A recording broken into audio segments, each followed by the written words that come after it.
श्री राम। सभी सनातनी भाइयों और हिंदू भाइयों के लिए एक बहुत अच्छी खबर है। छत्तीसगढ़ की भाजपा की सरकार ने अभी शीतकालीन सत्र में एक बहुत अच्छा कानून लाने जा रही है, जो सनातनी भाइयों के लिए, हिंदुओं के लिए बहुत कारगर साबित होगा। धर्मांतरण के खिलाफ में कठोर कानून पूरे देश में पहली बार छत्तीसगढ़ में लागू हो रहा है, जिसमें कि 10 साल तक की सजा है। 1968 में जो धर्म की स्वतंत्रता वाला कानून था, उसी को संशोधन करके उस समय और अभी वर्तमान के समय में इस कानून के तहत 1 साल की सजा और 5,000 का आर्थिक दंड है अवैध धर्मांतरण करने पर। और इस कानून का संशोधन गृह मंत्री विजय शर्मा के नेतृत्व में किया जा रहा है और इसमें प्रदेश के मुखिया विष्णुदेव साय भी शामिल हैं। और इस कानून के तहत जो संशोधन हो रहा है उसमें 10 साल की सजा हो रही है। और जो एसटी एससी वर्ग से जो आते थे, जो मनांतरित हो जाते थे दूसरे समाज में, वैसे लोगों को मतलब आरक्षण का फायदा अब इसमें नहीं मिलेगा। सीधी सीधी बात कहें तो जो सरकारी मतलब फायदा उनको सुविधा मिलती थी वो नहीं मिलेगी। अभी वर्तमान में उनको दो तरफा फायदा होता था, एक तरफ अल्पसंख्यक का फायदा होता था और दूसरी तरफ आरक्षण का या एसटी एससी वर्ग को जो फायदा मिलता था वो सभी फायदा वो उठाते थे। तो ये सब चीजें अब ये शीतकालीन सत्र में नियम लागू होने के बाद रुक जाएंगी।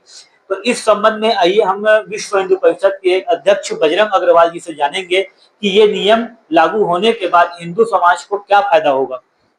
जय श्री राम भैया। जय श्री राम। स्पीड न्यूज में आपका स्वागत है। आप बताइए भैया कि जो अभी कानून पालन होने वाला है शीतकालीन सत्र में, इससे हिंदू समाज को क्या बेनिफिट मिलेगा। सबसे पहले तो मैं इस कानून को लाने के लिए वर्तमान सरकार को आभार प्रकट करता हूं और उनसे ये आशा करता हूं कि यह कानून विश्व हिंदू परिषद की मांगों के अनुरूप लाया जाए, जिसमें डीलिस्टिंग की प्रक्रिया हो, जिसमें हिंदू घरों में प्रार्थना जो सभा चलती है वो बंद हो।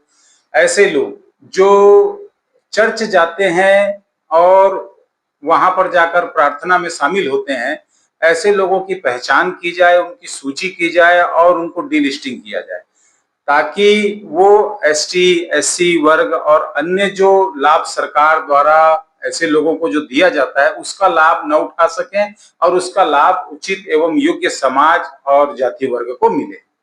दूसरा, हिंदू जाति जो भारत देश में रहते हैं, ये सभी हिंदू सनातनी लोगों के लिए जो सरकारों द्वारा जो योजनाएं चलाई जाती हैं, चूंकि अल्पसंख्यकों द्वारा तो उनके लिए अलग योजना चलती है, उनको उनका लाभ मिलता है। अब वो इस तरह धर्मांतरण होके दोहरा लाभ प्राप्त करते हैं और ये जो जिनको अल्पसंख्यक लाभ नहीं मिल पाता उनका हिस्सा मार लेते हैं। तो जिनको जो हिस्सा मिलना चाहिए, जिनको सरकार द्वारा जो निर्धारित है नियम कायदे कानून के अनुसार, उनको उनका हिस्सा मिलना चाहिए, उनको उनका लाभ मिलना चाहिए सरकार की नीतियों का। हिंदू जाति संपूर्ण भारत में संपूर्ण हिंदू जाति है, सभी को इसका पूरा लाभ मिलना चाहिए, हमारा ऐसा मानना है। इस नियम से आप संतुष्ट हैं कि नहीं, जो भी मतलब पारित हो रही है। इसमें एक नियम और भी है कि अगर कोई मतांतरित करता है तो उसको पहले जिला प्रशासन को 2 महीना पहले सूचना देना होगा, उसके बाद ही वो कर सकता है। और अवैध जो होते हैं उसमें कड़ाई से पालन होगा, उसमें 10 साल तक की सजा का भी प्रावधान है। जी, अभी यह कानून पूरी तरह से आया नहीं है। जब यह कानून बनकर आ जाएगा तब हम इसको पूरा अध्ययन करेंगे और अगर हमारे विषय, हमारे सुझाव इसमें शामिल नहीं हो पाएंगे तो हम पहले तो आग्रह करेंगे कि यह कानून सिर्फ खाना पूर्ति के लिए न बने, यह कानून कड़ाई से लागू हो और इसका लाभ समुचित सभी हिंदुओं को मिल सके, इसके लिए हम बात करेंगे। तो हम बात कर रहे थे बजरंग अग्रवाल जी से, विश्व हिंदू परिषद के वो अध्यक्ष है रायगढ़ में। और फिलहाल अगर ये कानून आता है तो बहुत हद तक हिंदुओं को इससे बेनिफिट मिलेगा, लेकिन ये है कि जो नियम होने चाहिए, जैसे कि अग्रवाल जी ने बताया, डिलिस्टिंग की प्रक्रिया होनी चाहिए और कौन कौन मतलब दूसरे समाज में अभी जा चुका है, वो सब पूरा अच्छे से लिस्ट, नियम पूरा ट्रांसपेरेंसी के साथ मतलब ये चीज होना चाहिए, तब तो उसका फायदा हिंदुओं को मिलेगा। और अगर खाली खाना पूर्ति के लिए अगर ये नियम लाया जाएगा कि भाई हमने किया है करके, और उसका बेनिफिट अगर हिंदू समाज को नहीं होगा, तो फिर इस नियम का भी कोई मतलब नहीं होता है, ऐसा अग्रवाल जी का कहना है। और जैसा कि आप लोगों को मालूम है कि छत्तीसगढ़ की भाजपा सरकार एक धर्मांतरण को लेकर बहुत अच्छा कानून ला रही है, जिसमें कि 10 साल तक की सजा का प्रावधान है। और जो आरक्षण हुआ करता था, डबल फायदा उठाते थे मतांतरी लोग, एक तरफ अल्पसंख्यक का फायदा लेते थे और दूसरी तरफ एसटी एसटी का जो आरक्षण मिलता था उसका फायदा भी मिलता था उनको। तो ये सरकारी सुविधा जो मिलती थी धर्मांतरण होने के बाद वो भी सब खत्म हो जाएगी, ऐसा क्लॉज उसमें लाया जा रहा है। तो इसके लिए विशेष जानकारी के लिए हम आज जिला अध्यक्ष अरुण दीवान जी से मिलेंगे, जो भाजपा के जिला अध्यक्ष हैं। भैया बताएंगे किस तरह का कानून आप लोग ला रहे हैं और क्या उसमें रहेगा? क्योंकि छत्तीसगढ़ में भारतीय जनता पार्टी की माननीय विष्णुदेव जी की सरकार बनने के बाद एक विषय जो लगातार ध्यान में आ रहा है कि धर्मांतरण को लेके बहुत सारे समस्याएं और विवाद सुनने में आ रहे हैं।